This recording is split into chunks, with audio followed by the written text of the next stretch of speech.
So it's almost 2025, and I'm feeling this incredible sense of excitement for the new year and all of the new beginnings that I know I'm going to experience next year. But I'm also feeling a little bit of anxiety around planning for and thinking about all of these extravagant goals that I want to set in the new year. So, today I want to take some time to pause, kind of slow down a little bit, and think about 5 different ways that we can be our most magnetic selves in 2025 that don't necessarily involve tapping into or embracing hustle culture and setting these major goals and feeling like we have to push ourselves beyond belief in order to feel any sort of achievement and success in the next year. Hi, my name is Dheandra Nicolette. On my channel, we chat everything spirituality, lifestyle, dating, finances, honestly, anything I feel called to discuss. And today, I want to talk about 5 different ways that you can be your most magnetic self in 2025. And if for some reason, in some way, shape, or form, this video finds you in any other year besides 2024, going into 2025, and you see it at a later date, maybe a little earlier, maybe you see it literally right as this goes up, I want you to know that these are things that you can adopt at any point in time. You don't have to wait for a new year to feel like you can step into doing these things for yourself. You can really embrace them at any point in time that you feel you need a reset, you need to shift something in your reality to invite positive change and growth. So, the first thing I want to highlight is that in 2025, I really want to start every single day with a specific intention. I love this practice because I feel like whenever you set an intention, you're really going into that day, that hour, that event, that whatever, with a specific goal in mind. And the goal can be something that you want to take away from the interaction, from the event, from the year. But it can also be something as simple as setting an intention for what type of energy you want to sit within, setting an intention for simply being present, setting an intention for going into that day and holding space and grace for yourself, whatever way that you can show up. Perhaps it's simply setting an intention for showing grace to yourself and understanding that you only have so much capacity to give that day, and you are not going to punish yourself simply because you don't have the energy and capacity to show up in the same way that you may have had the energy and capacity to show up for yourself last week or last year or last month. When we talk about setting an intention, you can really embrace this particular practice in any way that makes the most sense for you and feels the most aligned for you.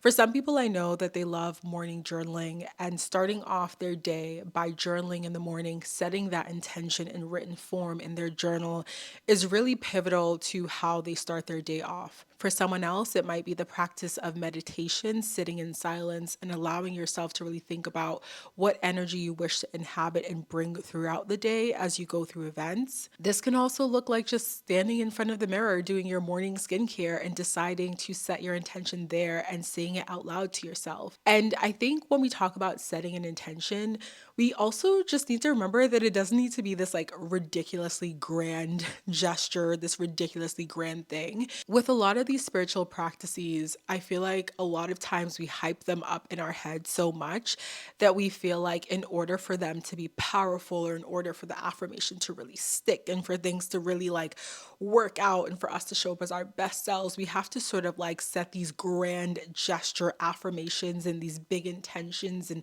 all of these things. But again, the intention does not have to be big, it can be small. And I'm putting this in quotation marks for anyone who's not watching on video because big and small are just subjective, right? Someone's small intention could be something that's really big for them in that day or moment. Someone's intention to simply just go through the day and be kind to themselves, as minor as that may sound to someone else, for that person, it can be a really grand gesture for themselves because maybe for that last month they've been beating themselves up and being so ridiculously unkind to themselves, and being kind to themselves today is such a rebellious act and such a beautiful and grand gesture of intention. So, the second thing I am really excited to continue adopting in 2025, it's a practice that I really made sure to adopt this year that I want to bring with me into next year, and one that perhaps you can adopt as well, is to move my body in ways that I enjoy, move my body in ways that I love every single day.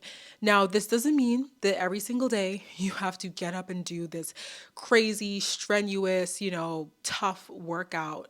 Moving your body can simply be waking up and choosing to go on a walk. It could simply be, taking a dance class, or maybe it's doing your morning yoga, or maybe it's just, dancing with your child in the kitchen. Maybe it's just, doing something that really brings you joy, something that makes you happy, and allowing yourself to move your body. I'm not going to sit here and go into all of the benefits of moving your body. I think by this point, we all know that there are significant benefits to moving our body every single day. Again, some days it might be more strenuous movement than others. Some day it's more leisurely movement, right?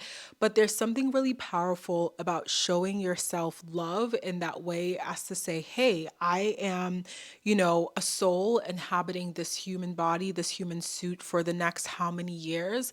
And I want to make sure that I'm taking care of that body. I want to make sure that I'm moving it and allowing myself to really enjoy and to practice gratitude for the ways that I can move my body. Because that's another thing, is like, a lot of us are able bodied and we're able to do things with our bodies that other people may not be able to do. And so to move your body in ways that you love and enjoy, and to take pride in that and to really take joy in that, is an act of gratitude in and of itself. I love lifting, as you guys know, so that's one way that I move my body throughout the week. So far, my schedule has been Monday to Friday, doing a little bit of lifting, Saturday doing a little walk, and Sunday taking a rest day, because even though I don't go to the gym and don't walk on Sundays, my act of moving my body on those days is to simply get up and do little errands around my house. So I'll do my laundry, I'm walking around, I'm carrying the basket, I'm, taking things up and down the stairs, and really truly embracing and like feeling joy and gratitude for the ways that I can lift, and the ways that I can carry things, and the ways that my body is able to support me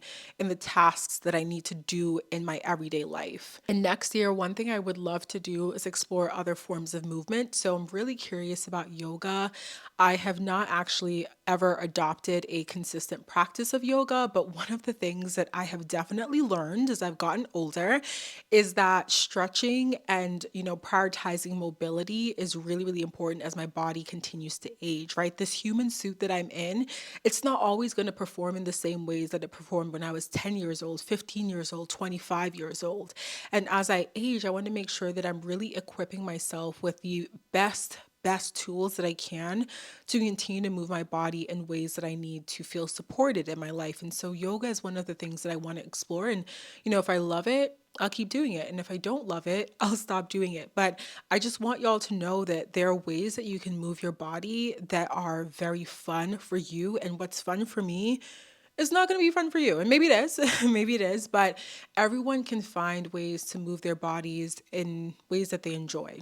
So, the third thing that I want to adopt in 2025 that I think I've been doing a decent job at, but I really want to double down on this and become even more conscious about this, is to feed my mind and my soul things that are very rejuvenating, things that are very positive, things that are really supportive for the journey that I'm on. And when I talk about feeding your soul, this is through a multitude of different foods, if you will. So you can feed your soul through content consumption. So this is, what are you consuming on TikTok, on Instagram, on YouTube, watching videos like this? What are you consuming on your TV? What shows are you watching? What books are you reading? Now, I'm not going to sit here and be the person that tells you every single thing that you consume has to be for your growth mindset, because I will be the first to admit that some of the music I listen to, okay, my favorite trap songs, okay, they're not always the most, I guess, fueling in terms of, affirmations for the life that I want to live. A lot of times they can talk about heavier topics, but that's not all the music I listen to, right? And I do encourage balance. I feel like We're here to live a very fulfilling life. And I do think that part of having joy or experiencing joy, rather, in this life is to embrace balance with your consumption. So it's about understanding that, yeah, you want to prioritize things that are going to fuel your mind and your soul in a very positive way, but you also want to have fun. This is about understanding, what are some positive things that you can add into your life, and maybe what are some things that are a little bit negative that you have noticed are negatively affecting your energy, negatively affecting your outlook on life that you need to actively distance yourself from. Maybe you do need to stop watching some of those videos on TikTok. Maybe you do need to, cut some of those people out of your life, or at least limit the access that they have to you. Maybe you do need to start looking for another job because, it's not to say that there are not going to be difficulties and struggles in some of the things that we experience, because life is, yes, about joy and fulfillment and flow, but life is also about the fact that there are struggles and there are challenges and there are things that we are needing to overcome in our life. But it's also about understanding where, if you're given the opportunity to choose, where can you choose more positivity? Where can you choose more flow? So that is going to look like for me auditing a lot of my consumption. And I do think that I'm doing a pretty good job with my consumption and with, making sure that I am consuming a lot of things that are good for me. But I do think when it comes to social media, there are a couple more barriers that I personally feel like I need to put into place to make sure that I'm not doing this thing where I'm comparing my journey and where I am in my journey to the journey of others. Another thing that I really want to start practicing that I think has been super helpful whenever I have practiced it, at least in 2024, is to prioritize one big thing every single day. If you're someone that has a major to-do list, maybe it's something like prioritizing three big things every single day. One thing I've really loved doing in my journey that's super helpful for me is to decide what are three major things that if I ran out of time today, if I got nothing else done, what are the three big things that if I got these done, I would say, wow, that was a really good day. I did everything that needed to get done. I really allowed myself to simplify and prioritize, because hustle culture will have you believing that if you're not doing a million different things a day, and if you're not, working for damn near 20 of your 24 hours every single day, then you're doing something wrong. But I do find that whenever I simplify and whenever I practice the art of subtraction in my life, that I feel a lot more fulfilled in what I do, because I know that the three things that I prioritize every single day are done so with intention. I'm looking through my list and I'm saying, okay, all of these things are important, yes, but out of these three things, which are the most important to move the needle, whatever moving the needle looks like, for my long term goals, for my short term goals, and also for my goals that day. Allow yourself to sit with your list, and instead of having 60 things that you're like, oh my god, I have to get all 16 done, maybe you do get all 16 done that day, and maybe it's like a really ridiculously crazy productive day. But for the days where your energy is a little bit lower, for the days where you're really showing up when it's really difficult for you to show up, and we all have those days, what are the three things that if you got those three things done today, you would feel so proud of yourself for doing? And allow yourself to simplify your days as you're getting started. I also think that embracing the power of visualization is going to be so pivotal in 2025. I know we have talked about visualization so much on my podcast, Manifest Daily, on this channel, in a couple of videos, but visualization is such a powerful tool because it allows you to see yourself in places and spaces that you may not currently be in, but they're places and spaces that you wish to occupy. And when you allow yourself to visualize, you're really allowing yourself to tap into the energy of where it is that you want to be, what it is that you want to have, what it is that you want to experience. Lately, I've really been allowing myself the opportunity to visualize, like when I go to bed at night. So I'll read my book, I'll do my little wind down routine that might take me a couple of hours. But as I am getting dozy, instead of waiting until I'm super, super sleepy, I'll close my book a little bit earlier, and I'll use like 5 to 10 minutes as I'm dozing off to just picture myself and whatever it is that I imagine. Lately, it's been sort of like short term goals and dreams. So, you guys know I'm moving, and I'm moving into a new space in about 3 months. I'll probably show some of the moving journey on vlog on this channel. I've been visualizing that new space, and I've been visualizing, the decor I want to buy.